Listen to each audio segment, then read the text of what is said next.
Hi guys, Kuya Aya here, and today I'm making stuff up.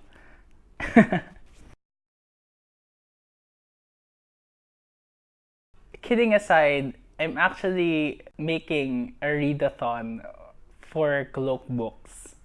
Hence the title, Join Me for #cloaktober. So nagpapauso ako ng read-a-thon ngayong October in celebration of the great catalog na binigay sa atin ng pop fiction under sa Cloak. So we all know na yun nga, Cloak, mga fantasy, horror, thriller, at other genres outside of romance under sa banner na to. Since it's the start of the spooky season, what a great way to welcome it, diba?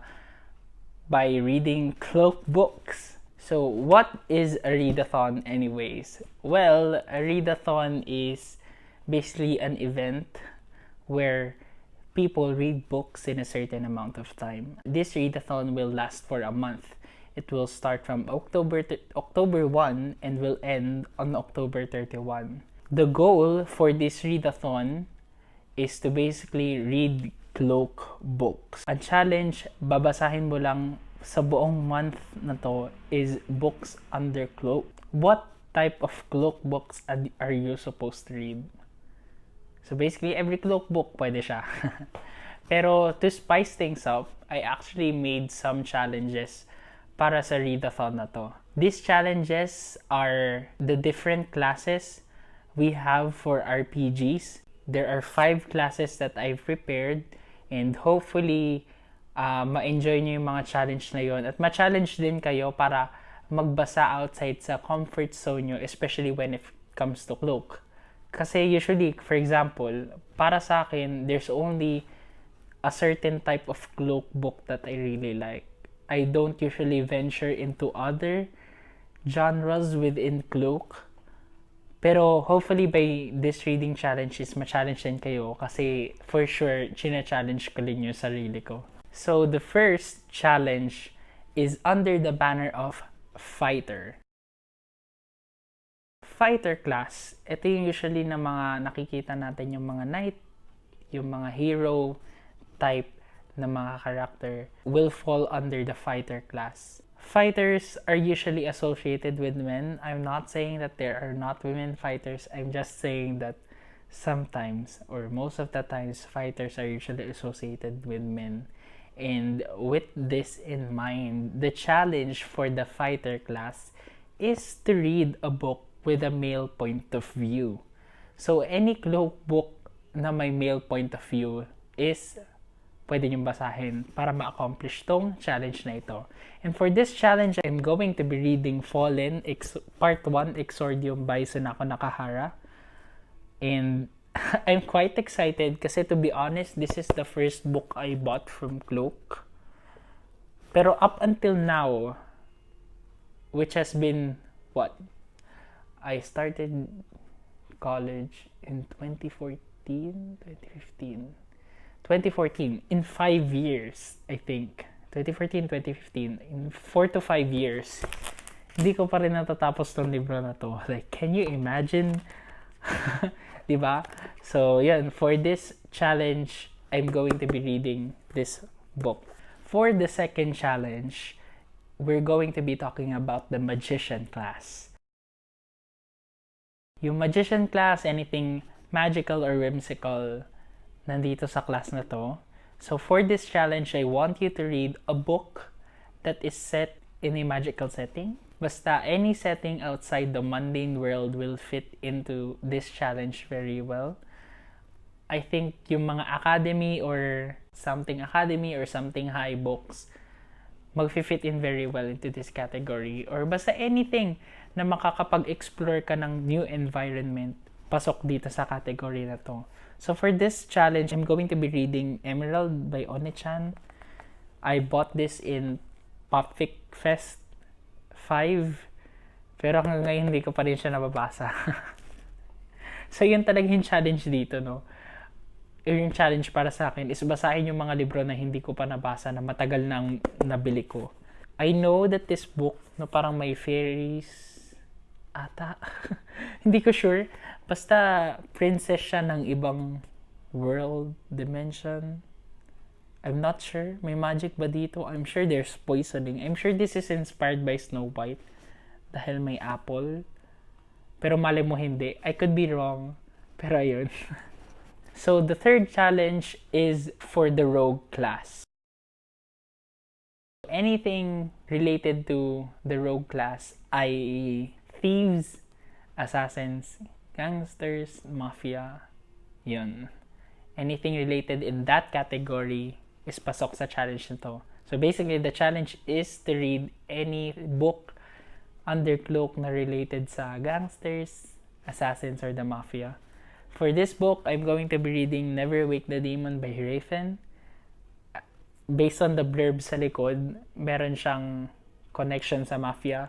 So, ito yung book na napili ko. The fourth challenge is for the cleric class.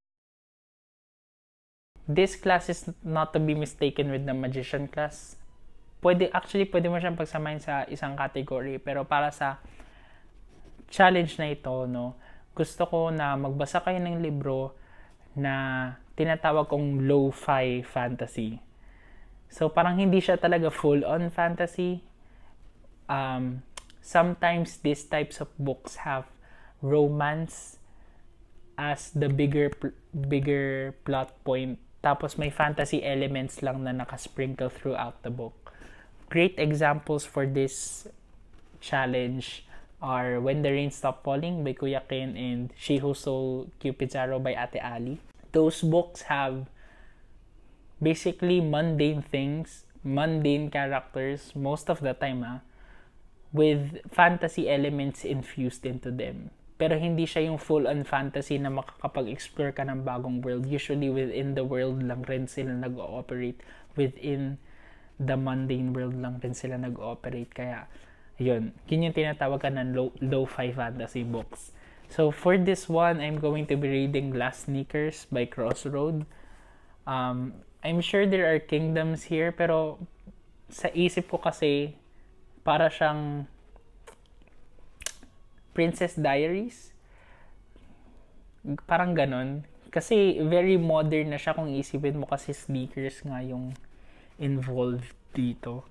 So, feel ko pasok to sa category na yun. The last challenge, the last and fifth challenge for this read-a-thon is the Ranger class.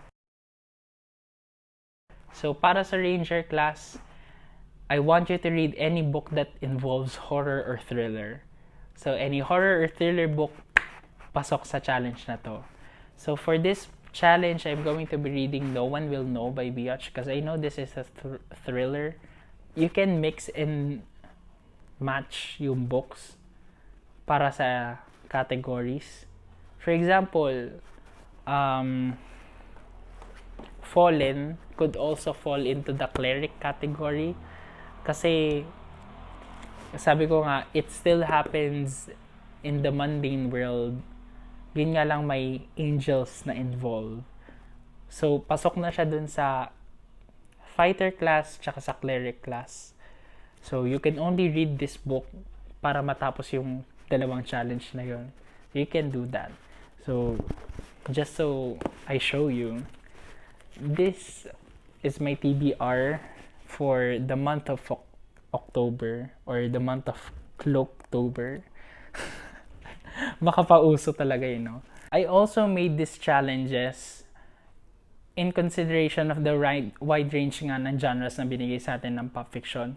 So, usually, assassins and gangsters, not my cup of Milo. So, usually, hindi ko talaga siya binibili pagdating sa cloak. Pero yun nga, I'm trying to widen my range dito sa cloak.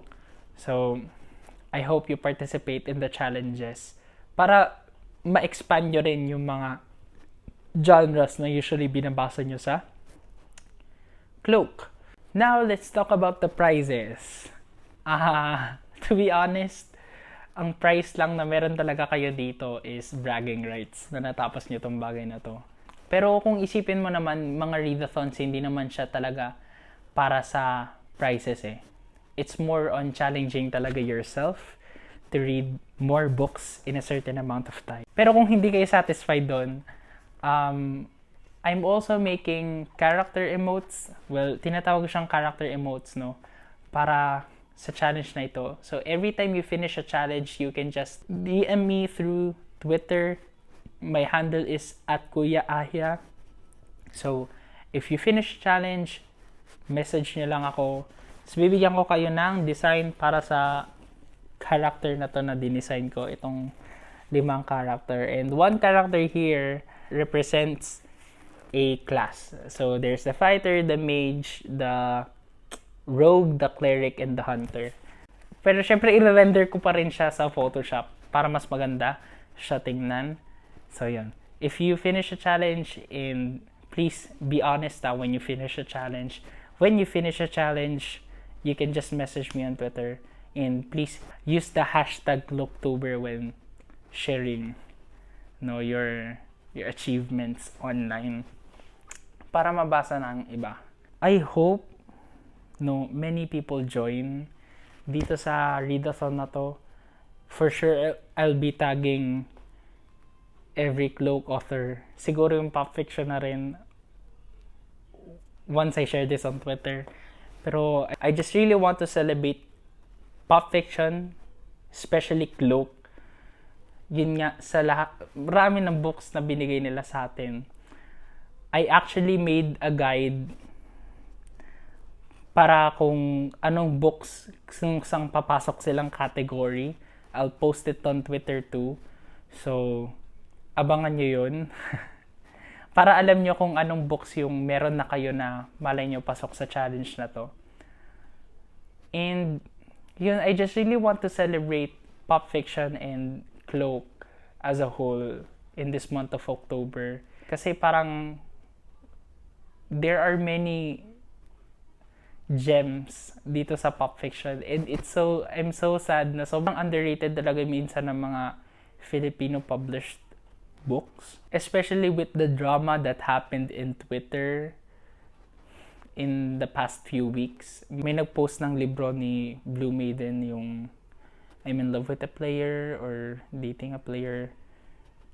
Basta isa din sa mga libro na yun kasi di ba parang duology yun. May nag-post, tas parang sinasabi niya na parang cheesy and corny. Which may be true, it may be cheesy and corny, pero people love those books. I love those types of books. And I know lots of people love those books. Kaya please, in celebration of the magic, the beauty, the extravagance, and other similar words relating to that, I just hope you participate. I'll mostly be giving updates on Twitter, so you can follow me there para ma-update kayo.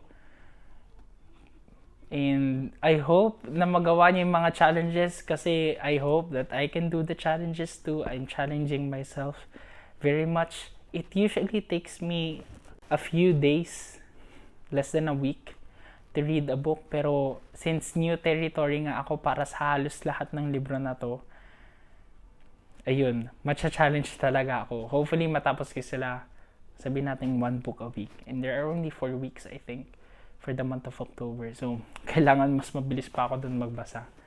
Pero, knowing pop fiction, usually quick read lang naman sila lahat.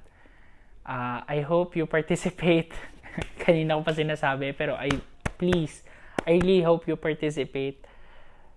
Kasi, ayun lang, nakakatuwa talaga. Parang feel ko nga ang ambisyoso ko para sa read-a-thon na to. Kasi, 1, I'm a small YouTuber. 2, I have little to no following. At ang meron lang talaga ako yung pagmamahal dito sa mga libro na to. So, hoping na my love will expand, hopefully, to other people out there, or my love for these books would expand to other people. Para sila rin magbasa, di ba? Kasi, ayun. I'm just hoping there will be people who will be participating. And as I said, follow me on Twitter. Or if you don't want to follow me, just tag me in posts na gagawin nyo. Sabi ko nga, at Kuya Aya. So, please use the hashtag cloaktober para mas mabilis mahanap yung mga posts nyo. I actually wanted to do this early before October para mas makapag-prepare tayong lahat kasi medyo biglaan lang rin to naisip ko. Pero, yeah. I hope you participate nga. Please, participate. Para masaya. And, please, share your TBRs. I-share nyo yung mga babasahin nyo na libro sa Twitter para makita ko. Para makita rin ng mga authors ng Cloak. Kasi yun nga, gusto natin ipakita yung pagmamahal natin sa kanila, di ba? So, I hope there are authors too na mag-participate dito sa read-a-thon na to. And let's just celebrate our love for Cloak, our love for books, our love for these authors. Yun. Please participate. So, if you like this video, please give it a like para naman makita rin ng iba. If you like my content, consider subscribing to the channel.